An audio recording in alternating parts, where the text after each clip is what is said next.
नमस्कार, हरियाणा विशेष देख रहे हैं आप। मैं हूं आपके साथ पराग गुप्ता। हरियाणा विधानसभा का मानसून सत्र 8 अगस्त से शुरू हो रहा है। सत्र से पहले नेता विपक्ष भूपेंद्र सिंह हुड्डा ने कहा कि सदन में विपक्ष महंगाई, बेरोजगारी और कानून व्यवस्था का मुद्दा जोर शोर से उठाएगा। सारे जैसे लोग परेशान है, महंगाई है, बेरोजगारी है, कानून व्यवस्था है, सारे मुद्दे। वहीं कृषि मंत्री जेपी दलाल ने मानसून सत्र को लेकर कहा कि 8 अगस्त से शुरू होने वाले विधानसभा सत्र में विपक्ष विधानसभा में जनहित के मुद्दे उठाए, संसद की तरह बेवजह हंगामा कर समय व्यर्थ न करे। मानसून सत्र 8, 9, 10 को लगभग, अभी तो वैसे तो इनका 8 तारीख से होना है। इन दिनों में 3-4 दिन का जो भी कमेटी है, जो हमारी विधानसभा के विपक्ष के नेता के साथ चर्चा करके तय होगा। हम स्वागत करते हैं, विपक्ष से प्रार्थना करते हैं कि जनहित के मुद्दे उठाएं और बेकार में जिस तरह से पार्लियामेंट में समय बर्बाद करते हैं, इस तरह ना करें और जो भी चर्चा होगी उसका सकारात्मक जवाब हम दें।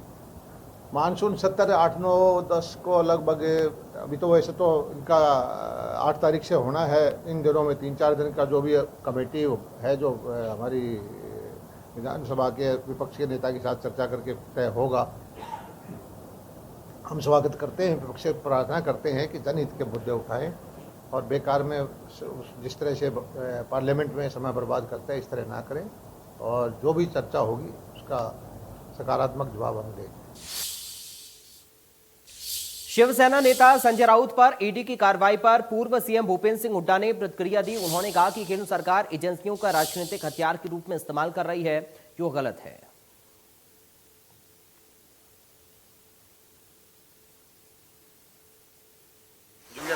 एजेंसीज हैं ये, भाई इनका जो है कोई पूरी इंक्वायरी करनी चाहिए, लेकिन एजेंसीज का जो है राजनीतिक हथियार के तौर पर इस्तेमाल नहीं करना। सोमवार को कांग्रेस का चिंतन शिविर है। चिंतन शिविर पर बोलते हुए पूर्व सीएम भूपेंद्र सिंह हुड्डा ने कहा कि चिंतन शिविर के बाद कांग्रेस और मजबूत होगी। वहीं भूपेंद्र हुड्डा ने कहा कि कोई नेता कांग्रेस छोड़कर नहीं जा रहा। कल है तो परसों, कल पता लग जाएगा शाम को। क्या पूछ रहे हैं? शिविर है, कांग्रेस मजबूत होगी, उभरेगी, कोई किसी ने नहीं छोड़ा। सब पार्टी का अंदरूनी मामला है। उधर उप मुख्यमंत्री दुष्यंत चौटाला आज अंबाला पहुंचे, जहां पर उन्होंने ग्रामीण क्षेत्र में कार्यक्रम कर विभिन्न पार्टियों से आए लोगों को जज्बा में शामिल किया। दुष्यंत चौटाला ने कहा कि किसान आंदोलन के दौरान भ्रम फैलाया गया था कि पार्टी का ग्राफ गिरा है, वो भ्रम दूर हो रहा है। लगातार दूसरी पार्टियों से लोग आ रहे हैं। मानसून सत्र को लेकर दुष्यंत चौटाला ने कहा कि कई महत्वपूर्ण बिल, विभागों की रिपोर्ट सदन में लाएंगे। विपक्ष सवाल उठाए, पहले भी जवाब दिया था, अब भी मजबूती से जवाब देंगे।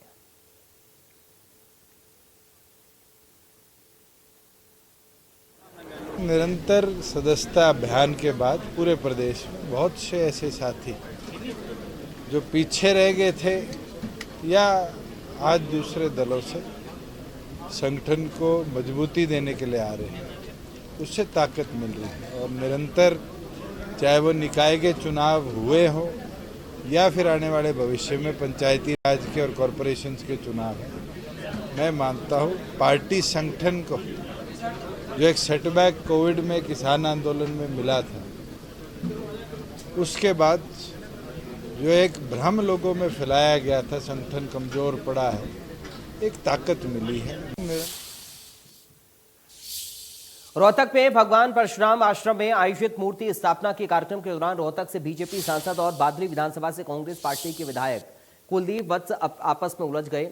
मामला इस कदर बढ़ा कि कार्यकर्ताओं में भी आपसी नोकझोंक हो गई।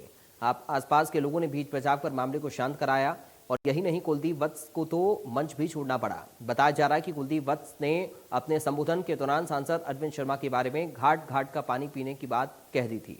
इसको लेकर सांसद नाराज हो गए। इस घटनाक्रम के दौरान हरियाणा सरकार के परिवहन मंत्री मूलचंद शर्मा भी मंच पर पहुंचे थे।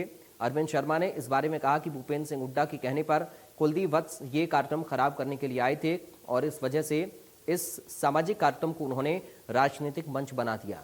वहीं कुलदीप वत्स का कहना है कि सांसद अरविंद शर्मा ने और उनके गुंडों ने भी उन्हें धमकी दी और स्टेज पर ना चढ़ने देने की बात कही।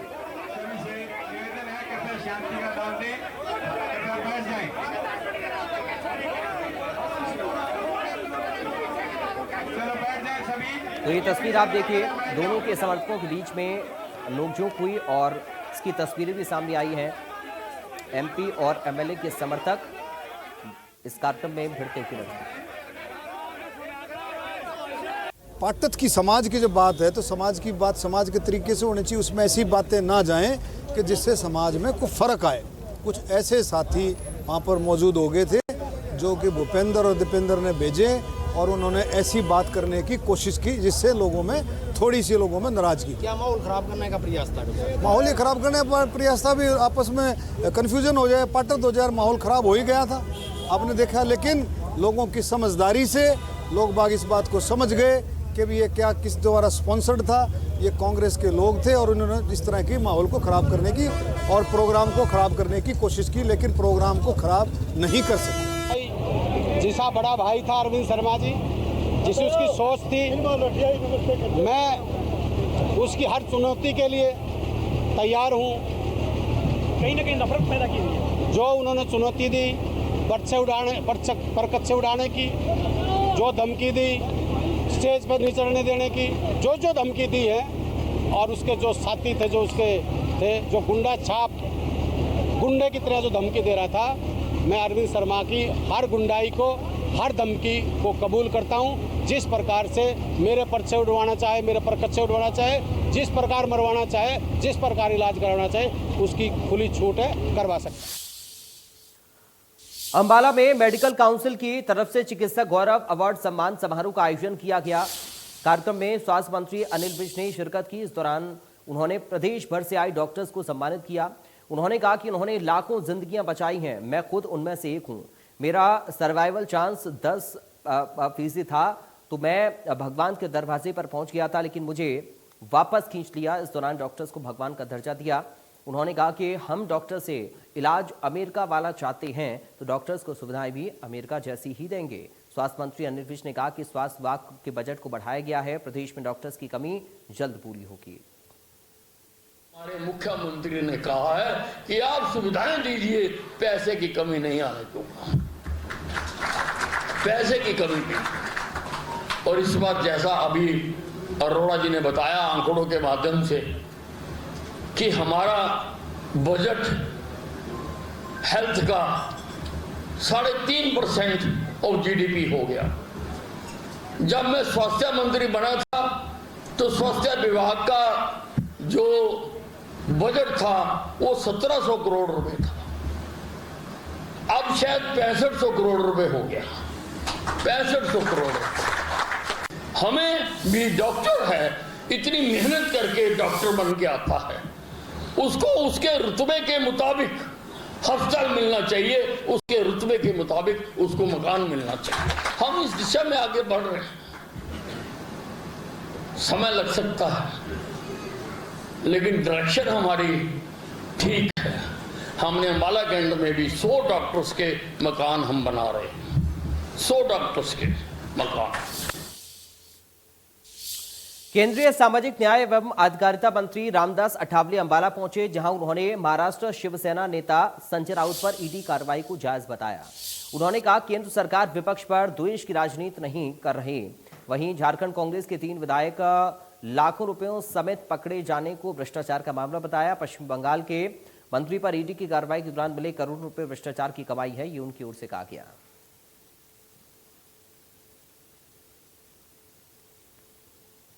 कानून से कोई बड़ा नहीं होता है, कानून सबसे बड़ा होता है। और बाबा साहब अम्बेडकर जी के संविधान ने कानून को बहुत बड़ा महत्व दिया है और इसीलिए अपना देश आगे बढ़ रहा है। कानून यहाँ सर्वश्रेष्ठ है। तो जो अगर संजय राउत को लगता है वह मेरी इंक्वायरी गलत हो रही, तो उन्होंने ईडी को सही बातें बतानी चाहिए, पेपर दिखानी चाहिए। अगर कोई गलत नहीं होगा तो डरने की क्या बात है। लेकिन इंक्वायरी जो है, इंक्वायरी हो रही है, उन्होंने ईडी ने नोटिस भी दे दिया है, उसका जवाब उन्होंने देना चाहिए। अगर उसमें कोई तथ्य नहीं है तो अच्छी बात है। हम उनका कहना है कि दबाने के लिए विपक्षियों पर जो है ईडी का इस्तेमाल। पलवल में बड़ा मोहल्ला स्थित 2 करोड़ 86 लाख रुपए की लागत से नवनिर्मित भवन का उद्घाटन कार्यक्रम का आयोजन किया गया। कार्यक्रम में केंद्रीय राज्य मंत्री कृष्णपाल गुर्जर ने भवन का उद्घाटन किया। इस दौरान पलवल विधायक दीपक मंगला, हथीन विधायक प्रवीण डागर, जिला अध्यक्ष चरण सिंह तेवतिया और नगर परिषद के चेयरमैन डॉक्टर यशपाल भी मौजूद रहे। केंद्रीय राज्य मंत्री कृष्णपाल गुर्जर ने कांग्रेस पार्टी पर जमकर हमला बोलते हुए कहा कि एक ओर जहां देश के प्रधानमंत्री नरेंद्र मोदी भारत देश को लगातार दुनिया का सबसे मजबूत देश बनाने का कार्य कर रहे हैं, तो वहीं दूसरी तरफ कांग्रेस पार्टी के कार्यकर्ता और पदाधिकारी अपने परिवार को बचाने के लिए सरकारी एजेंसियों को दबाव बनाने के लिए सत्याग्रह आंदोलन कर रहे हैं।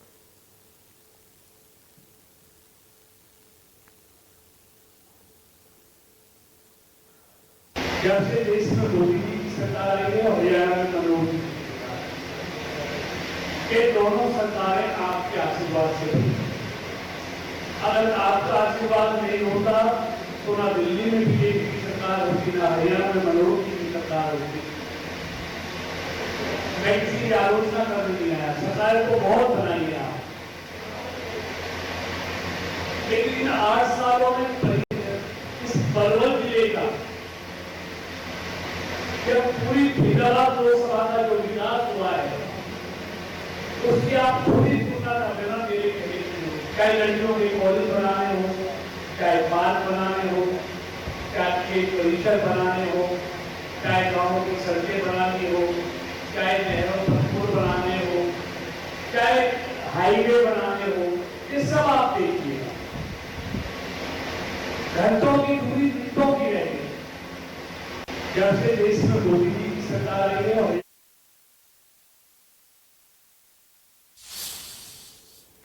फैजाबाद के सेक्टर 22 कम्युनिटी सेंटर के अंदर बन रहे ऑडिटोरियम में घटिया सामग्री लगाने का मामला सामने आया, जिसमें पीली ईंट और हल्की क्वालिटी का डस्ट लगाकर ठेकेदार मोटा मुनाफा कमाने के चक्कर में दिखाई दे रहा है। हालांकि जब इस पूरे मामले को लेकर ठेकेदार से बात करने की कोशिश की गई तो उसने कैमरे पर कुछ भी कहने से मना कर दिया। इस पूरे मामले को लेकर जब कैबिनेट मंत्री मूलचंद शर्मा ने कहा कि ठेकेदार के द्वारा यदि हल्की सामग्री लगाकर काम किया जा रहा है तो उस बिल्डिंग को हैंडओवर से पहले उसे दुरुस्त करवाया जाएगा, तभी उस बिल्डिंग को जनता के हवाले किया जाएगा।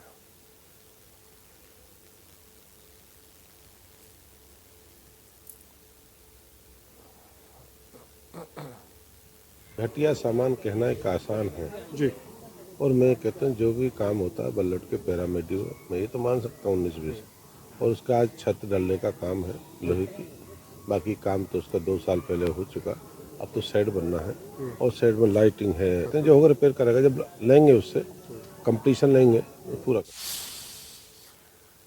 किसानों ने एक बार फिर से प्रदेश के कई इलाकों में विरोध प्रदर्शन किया। हिसार के बाडो पट्टी टोल प्लाजा पर प्रदर्शनकारी किसानों और पुलिस के बीच झड़प देखने को मिली। किसानों ने टोल बंद करने की कोशिश की, जिसके बाद पुलिस ने आकर टोल खुलवाया। किसानों ने पुलिस पर गुंडागर्दी का आरोप लगाया।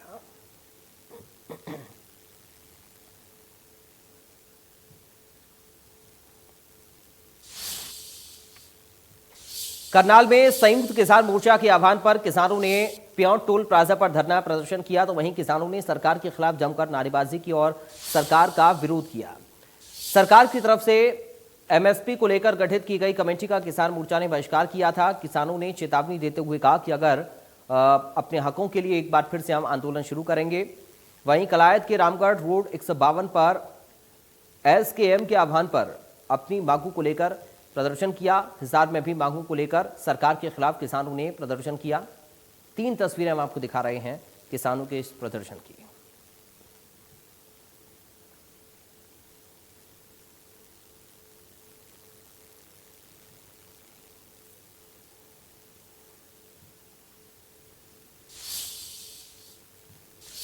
रोहतक में कृषि मंत्री जयप्रकाश दलाल ने कहा कि जल भराव से खराब हुई फसलों की स्पेशल गिरदावरी करवाकर जल्द किसानों को मुआवजा दिया जाएगा। उन्होंने कहा कि जिला उपायुक्तों की रिपोर्ट के आधार पर किसानों को खराब फसल का मुआवजा मिलेगा। दलाल ने कहा कि प्रधानमंत्री फसल बीमा योजना के तहत किसानों को अब तक करीब 5200 करोड़ रुपए मुआवजा मिल चुका है। जेपी दलाल ने किसानों को परंपरागत खेती छोड़ने की अपील की। हरियाणा के अंदर मैं बताता हूं कि कल फिर 148 करोड़ रुपए हरियाणा के किसानों के खाते में आएंगे, कल या परसों। भिवानी जिले के 27 करोड़ रुपए हैं, रेवाड़ी जिले के 27.5 करोड़ रुपए हैं, सरसा जिले के 92 करोड़ रुपए हैं, और जिलों से भी 1-1, 2-2 करोड़ रुपए हैं। और हरियाणा के किसानों से जब से फसल बीमा योजना आई है, हमने 1500-1600 करोड़ रुपया किसानों से लेकर कंपनियों को दिया है, और 5200-5300 करोड़ रुपए किसानों में बढ़ चुका है। ये योजना स्वैच्छिक है, कोई अनिवार्य नहीं है। किसान अपने आप ही इसमें हर साल योजना का लाभ उठा रहे हैं और किसान चाहते हैं इसमें कि ये योजना। हरियाणा में विधायकों को धमकी देने वाले पकड़े गए हैं। मामले में एसटीएफ ने कुल 6 आरोपियों को गिरफ्तार किया। पहले 2 युवकों को महाराष्ट्र से गिरफ्तार किया, उसके आधार पर बिहार से 4 आरोपियों को दबोचा गया। सभी आरोपी बिहार के रहने वाले हैं। आरोपियों से 24 मोबाइल 57 सिम बरामद किए गए। एसटीएफ ने खुलासा किया कि सभी ठगी की वारदात को अंजाम देते हैं। आरोपियों से 10 से 12 सिम मिडल ईस्ट कंट्री के मिले हैं, जिससे कॉल पाकिस्तान से जनरेट किया जाता था। सभी आरोपियों को एसटीएफ ने रिमांड पर दिया। पूछताछ में और भी खुलासे होने की उम्मीद है।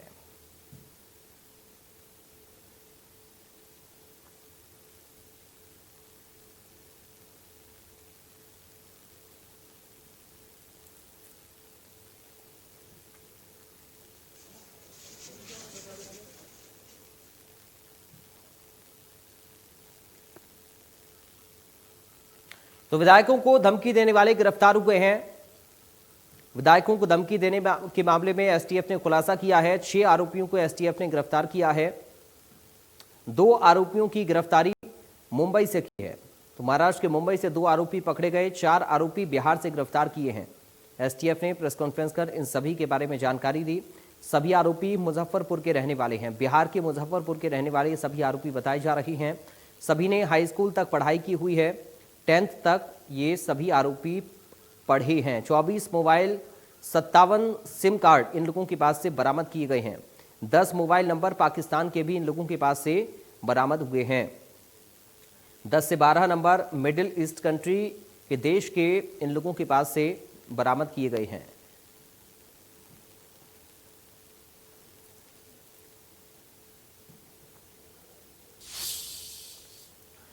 हमारे संवाददाता संजय राठौड़ ने विधायकों को धमकी देने वालों की गिरफ्तारी पर एसटीएफ चीफ से एक्सक्लूसिव बातचीत की। आज हरियाणा एसटीएफ को बड़ी कामयाबी हासिल हुई और इसी के चलते आज हमारे साथ मौजूद है एसटीएफ चीफ सतीश पालियान साहब। सब कितने लोगों को गिरफ्तार किए हैं? 6 लोगों को गिरफ्तार किया है। 6 के बिहार के हैं और 2 लोगों को हमने मुंबई से गिरफ्तार किया है। जो दुलेश और बद्रे आलम दोनों को हमने मुंबई से गिरफ्तार किया। फिर इनसे पूछताछ के जरिए फिर 4 लोगों को हम बिहार से गिरफ्तार किए। उनका नाम अमित यादव, सादिक अनवर, मनोज कुमार और कैश आलम। ये कैश आलम पहले मिडिल ईस्ट कंट्री में रह के आए हुए हैं और ये इसका ब्रेन कह सकते हैं, जो इसका सब कार्रवाई यही प्लान करता था, एग्जीक्यूट करवाता था। सर, हरियाणा के विधायक के अलावा और कहीं बाहर के अलग स्टेट के जो विधायक हैं उनको भी धमकी दी? बिल्कुल, ये विधायकों को नहीं, एक्स-एमएलए हैं जो पंजाब के हैं, उनको दी गई है। और वो श्री कृष्णदेव भंडारी है और राजकुमार विरका जी है और श्री ओपी सोनी जी है। इन सबको इन्होंने धमकी दिया था। सर, क्या क्या इनसे अभी बरामदगी की? इनसे लगभग 24 मोबाइल फोन्स, 57 सिम कार्ड्स, 73 के लगभग एटीएम कार्ड्स, 24 पासबुक्स और डायरियाँ, ये सब बरामद हुआ। सर, मैं बात करूं किस तरीके से ये घटना को अंजाम देते थे, कहाँ से ये कॉल अरेंज करते थे? ये इनके जो भी प्रारंभिक जांच पे, मोबाइलों के जांच पे ये पता चला कि कम से कम इनके 15-20 पाकिस्तान के नंबर्स है और मिडिल ईस्ट के नंबर भी 10-12 है। इन सब नंबरों से पाकिस्तान से कॉल जनरेट होते थे। वहाँ से या तो मैसेज या फ़ोन करके यहाँ पे धमकी देते थे। जो ये ट्राई करते थे दिन में 50-100 कॉल्स, उनमें से जो रिस्पॉन्ड कर लिया 5-6 लोगों, उनको फॉलो करके उनसे 5-10 हज़ार ऐसे पैसे ले लेते थे और यहाँ के अकाउंट दे देते, यहाँ के अकाउंट में पैसा डलवाते थे। फिर ये पैसे की जो यहाँ से वहाँ है वो हवाला चैनल कहीं से जा रहा है। इसी का कोई पाकिस्तान से भी कनेक्शन है? इन तमाम पाकिस्तान से जो कनेक्टेड वो है जो कैश आलम है, ये मिडिल ईस्ट कंट्रीज में रह के आया हुआ है, वहाँ पे इसकी दोस्तियाँ हैं पाकिस्तान में। ट्रांजैक्शन की मैं बात करूँ, करीबन 24 आपने पासबुक भी ली है। ट्रांजैक्शन किस तरीके से, कितनी ट्रांजैक्शन? तो अभी हर पासबुक के बारे में तो मैं बता नहीं सकता, लेकिन जो हमारे केस से रेलेवेंट जो अकाउंट्स है उससे दिन में 50, 60, 70 हज़ार के लगभग एवरेज इतना पैसा डल जाता है उनके अकाउंट में। इन 6 लोगों की हिस्ट्री क्या है सर? क्राइम हिस्ट्री की मैं बात करूं, क्या इससे पहले इनकी हिस्ट्री है, पीछे की भी ऐसे फ्रॉड्स का है केसेस इनके खिलाफ, और वो और जांच पे और पता चलेगा इनके खिलाफ क्या क्या केसेस है। क्या इस ग्रुप में और भी लोग हो गए जिस पे आप जरूर होंगे, जो नंबर्स रिकवरी हुए हैं उसके मुताबिक तो और भी इस गैंग के मेंबर होंगे, और पूछताछ में जिनका भी नाम उभर के आएगा उनके खिलाफ भी कार्रवाई की जाएगी।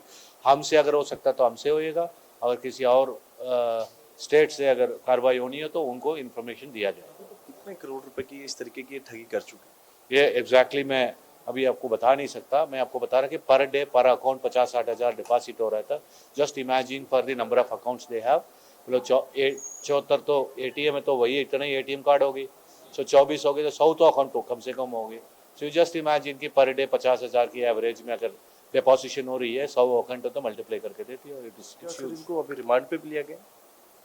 8-8 दिन की रिमांड लिया। इनसे पूछताछ है, जो रिकवरीज हुई है इन सबको एनालाइज करके ये और लोग कौन है और क्या अकाउंट्स है और क्या बैंक अकाउंट्स है, सिम्स क्या है, ये सब के बारे में पता कराया जाएगा। तो ये थे हमारे साथ सतीश बालियान साहब, जिन्होंने साफ तौर पे यही कहा है कि इस पूरे मामले में बड़ी कामयाबी जरूर इनके हाथ लगी है। 6 लोगों को गिरफ्तार कर लिया और 6 के 6 जो लोग हैं वो बिहार से ताल्लुकात रखते हैं, बिहार के रहने वाले हैं, और अब इनको 8-8 दिन के रिमांड पे भेज दिया गया है। तो फिलहाल हरियाणा विशेष में मेरे साथ अभी के लिए इतना ही। बाकी खबरों के लिए आप देखते रहिए इंडिया न्यूज हरियाणा। नमस्कार।